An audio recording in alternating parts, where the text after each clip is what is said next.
Every book is a window into the soul of its author, revealing stories that shape who we are. Some stories don't just entertain us, they touch the deepest parts of our lives. Few capture this truth more powerfully than Mother Mary Comes to Me, Arundhati Roy's moving memoir of her mother, Mary Roy. In this video, we'll take a deep dive into its pages, uncovering a story of love, pain, and the complicated legacies that continue to shape us all. Right from the start, Arundhati Roy introduces her mother's death not as some sad, somber event, but as one last classic move from a woman who always lived on her own terms. It's poetic, kind of darkly funny, and it instantly paints a picture of a person who is completely and utterly unpredictable.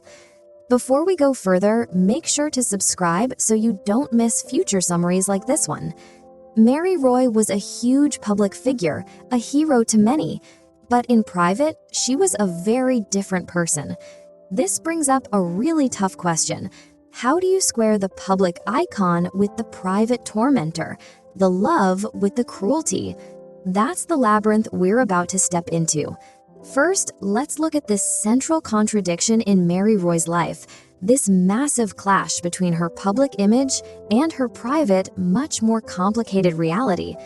To the outside world, Mary Roy was an absolute trailblazer. She started an incredible school that changed so many young lives, and she fought and won a legendary court case that gave Christian women in Kerala equal inheritance rights. By any measure, she was a hero. But behind closed doors, her own daughter saw someone else entirely. One line, the edginess of a gangster, flips the whole story on its head.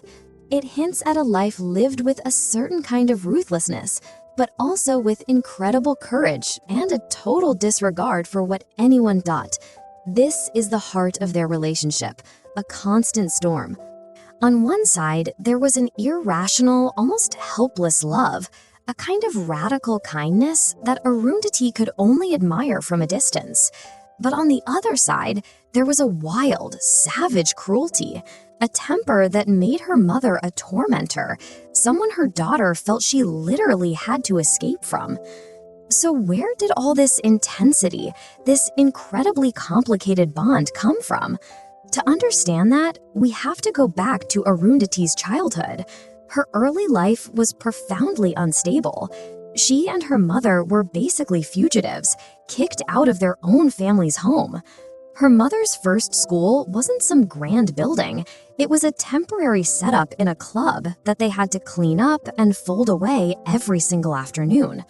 Woven into all that chaos was the horror of abuse from a trusted town elder, a man everyone else saw as a kindly old soul.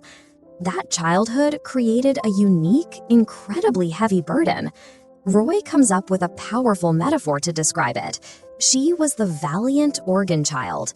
She'd watch her mother suffer terrible asthma attacks and started to feel responsible for her mother's survival, like she had literally become one of her mom's organs, secretly breathing her own life into her just to keep her going. Eventually, carrying that kind of weight became impossible.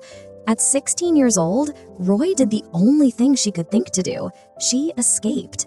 She went to Delhi, not just to be free, but to deliberately build a whole new person from scratch. Just let that sink in. A teenage girl, alone on a 3-day train ride to a massive city, with a knife in her bag for protection.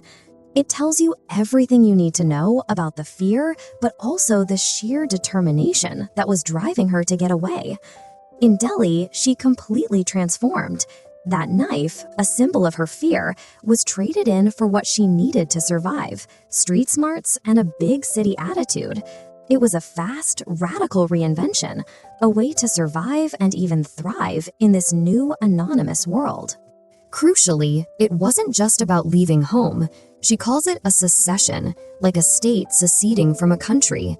She dropped her birth name, Susanna, and abandoned the identity of the valiant organ child.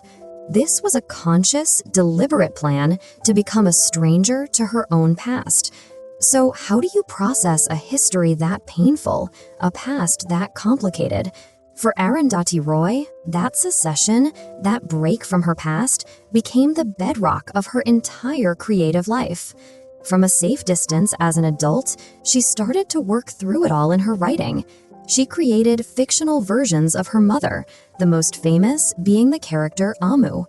Art became her way of understanding, of trying to piece together the woman who had both made her and nearly broken her.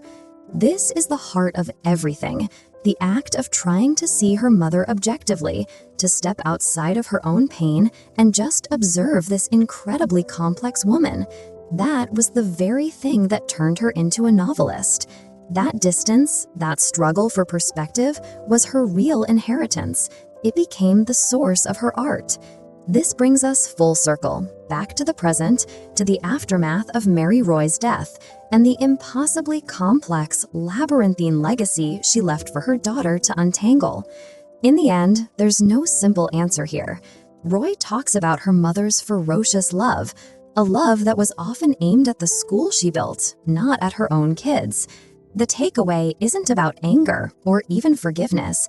It's a challenge to see a powerful love that wasn't meant for you, to marvel at it, and to somehow learn from it without letting the bitterness eat you alive. That's where we're left. Roy's story leaves us with a huge, powerful question. Her mother was a labyrinth, a maze of genius and cruelty, of love and pain. It forces us all to ask, what do we truly inherit from the complicated, difficult people we love? Is it their pain? Is it their strength? Or maybe, is it the map that helps us navigate our own labyrinth? Arundhati Roy's memoir doesn't just tell a story. It invites us to wrestle with our own legacies, to find meaning in the love and pain we inherit.